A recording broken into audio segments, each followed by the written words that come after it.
Vous êtes venus nombreux aujourd'hui, certains pour accompagner leur enfant, Jeannette, et vous avez eu raison.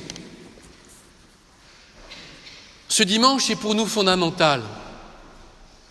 Il n'est pas la commémoration du baptême du Christ. Il est l'inauguration du baptême et de notre baptême. Alors, en ce deuxième dimanche du mois, où la messe est célébrée et expliquée comme annoncé, eh bien, je crois qu'il est important de reprendre un certain nombre de symboles. Tout à l'heure, j'ai béni et exorcisé l'eau et le sel. En effet, chez les Hébreux, l'eau avait une double signification, à la fois de purification, mais elle était aussi le lieu où se nichait le démon. Et chez nos frères orthodoxes, quand on représente des icônes, on voit lors du baptême du Christ, le pied du Christ posé dans l'eau du Jourdain, écrasant le démon. Et plus tard, quand le Christ marchera sur l'eau, ce qu'il a fait, car il est fils de Dieu, cela signifiera qu'il a puissance à la fois sur la mort et le péché. Mais aujourd'hui, parler du baptême me semble difficile. En effet, le rituel du baptême tel qu'il est pratiqué aujourd'hui, mais c'est un avis strictement personnel, me semble s'être affadi. En effet, nous nous extasions de ces magnifiques cuves en cuivre à confiture dans lesquelles nous baptisons. Mais réfléchissons un peu. Baptiser un enfant par l'Esprit Saint dans une cuve à confiture, cela me semble quelque part absurde. Mais finalement, ça doit faire très kitsch parisien et tout le monde le fait aujourd'hui. Dans les premiers temps de l'Église, le rituel me semble autrement plus fort. D'abord, les baptistères n'étaient pas dans l'Église. Ils étaient à l'extérieur pour bien montrer que le baptême est le prémisse pour entrer dans l'Église, le début d'un chemin. En plus, les baptistères, et nous avons la chance à Poitiers d'en avoir un véritable, un authentique, un véritablement symbolique. Les baptistères étaient creusés dans le sol. Ils avaient 8 côtés. Pourquoi le chiffre 8 ? Parce que le chiffre 8, en spiritualité, représente la renaissance. Le 8e jour, le jour de notre renaissance. Et le baptême marque notre naissance à la vie de Dieu, à la vie du ciel. Il y avait un escalier par lequel on descendait dans l'eau. Et l'on descendait en enlevant ses vêtements, pour montrer que l'on se dépouillait du vieil homme, que l'on renonçait à la vie d'avant, et qu'une vie nouvelle allait commencer. Alors, nous étions pleinement immergés dans l'eau. Cette eau dans laquelle le Christ a lui-même été baptisé. Et nous remontions par un autre escalier, ou alors on nous revêtait le vêtement blanc, le vêtement du baptisé, vêtement que tous et toutes ici même aujourd'hui devraient revêtir. L'aube que je porte n'est pas le symbole du prêtre.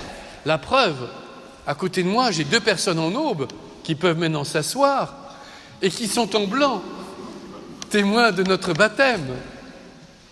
Le symbole du prêtre, c'est l'étole.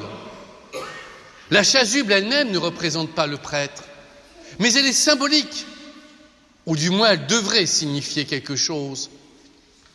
L'étoile devant moi est cette étoile qui a guidé les bergers vers le Christ. Et derrière, nous avons 2 colombes qui viennent s'abreuver, comme nous avons été abreuvés par l'eau du baptême. Vous le voyez, le rituel, s'il était vraiment vécu dans son authenticité, aurait à mon sens plus de force qu'une cuve à confiture posée sur une table. La cuve d'ailleurs ne devrait pas être sur une table, elle devrait être au sol pour montrer ce mouvement de descente et de remontée. La symbolique compte, elle a du sens. Ici, dans cette église, tout est symbolique. Mais s'en tenir là ne serait pas suffisant. Si nous partons en disant « nous sommes contents, nous avons commémoré le baptême du Christ, nous avons fait souvenir de notre baptême », ce serait insuffisant. Il est beau qu'en ce début d'année, nous puissions fêter le baptême du Christ, et donc le nôtre, ou bien celui à venir, de jeunes enfants parmi nous, et je pense à Agathe, qui a à peine quelques jours, et qui à son tour elle-même sera baptisée. Au baptême, nous avons reçu des dons. Souvenez-vous, le chiffre est symbolique aussi. 7 dons.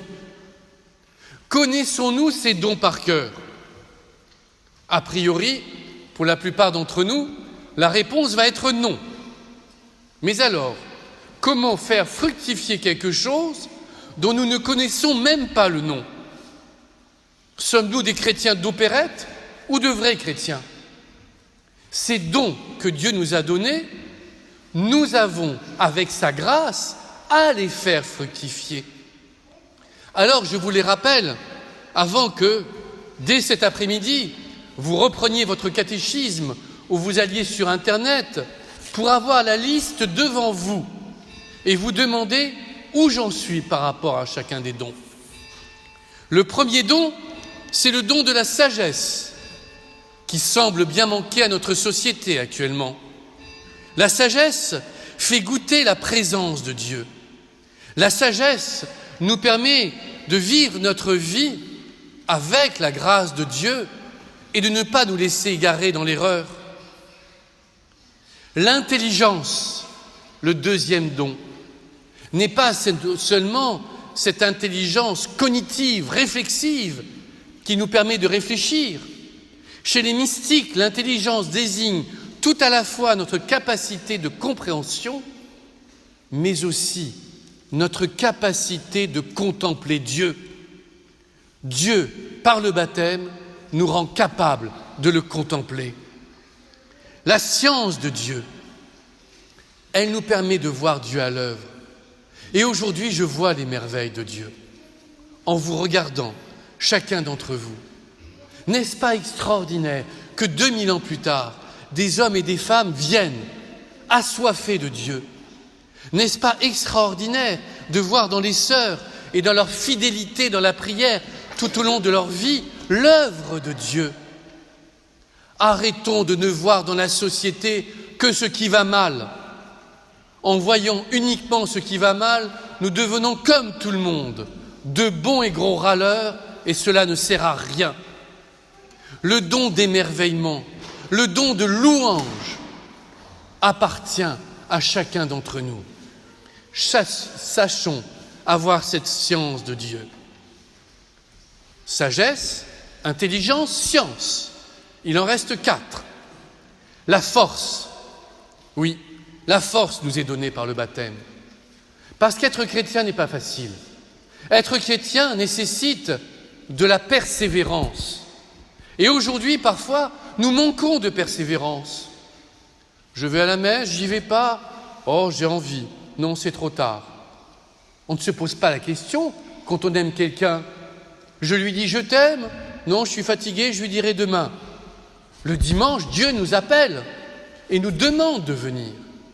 La persévérance au quotidien dans la prière, la persévérance dans nos actions, la persévérance dans nos pensées. Les sœurs, une nouvelle fois, sont un exemple de persévérance. Que l'Église soit pleine comme aujourd'hui, ou vide comme ce soir à 20h pour l'office des complis, elles seront là à prier Dieu. Et nous, où serons-nous? Devant la télévision ou en pensant à Dieu? Le conseil, c'est notre capacité de discernement. Savoir quand il faut parler, savoir quand il faut se taire, savoir quand il faut agir, savoir quand il faut contempler. Le discernement, le conseil. 6e don, la piété. La piété, un mot qui semble désuet mais qui est pourtant si important. La piété désigne notre tendresse envers Dieu. Notre tendresse devant ce Dieu qui se fait homme, devant ce Dieu qui va se donner tout à l'heure sur l'autel. Et enfin, la crainte de Dieu, que notre société semble avoir oubliée. La crainte de Dieu n'est pas la peur de Dieu, elle est l'amour révérencieux de Dieu. Et quand je dis qu'elle l'a oublié, parfois nos églises ressemblent plus à un hall de gare qu'à une église. Quand on entre dans une église, on fait son signe de croix pour saluer le Christ et se rappeler notre baptême. Quand on passe devant l'autel, on ne lui tourne pas le dos. On s'agenouille si le Saint-Sacrement est là, ou on s'incline. Où en sommes-nous de ce respect d'un lieu saint comme le nôtre? Alors oui, vous le voyez, tout commence en sortant de cette église. Nous aurons tout au long de l'année à développer la sagesse, l'intelligence, la science, la force, le conseil, la piété, la crainte. Et j'espère que dès cet après-midi, les chefs scouts, les Jeannettes, j'ai oublié le nom, pardonnez-moi, pourront à leur Jeannette leur réapprendre ces 7 dons. Ils sont merveilleux, ils sont un chemin vers la joie, ils sont un chemin de joie. Ne passons pas à côté.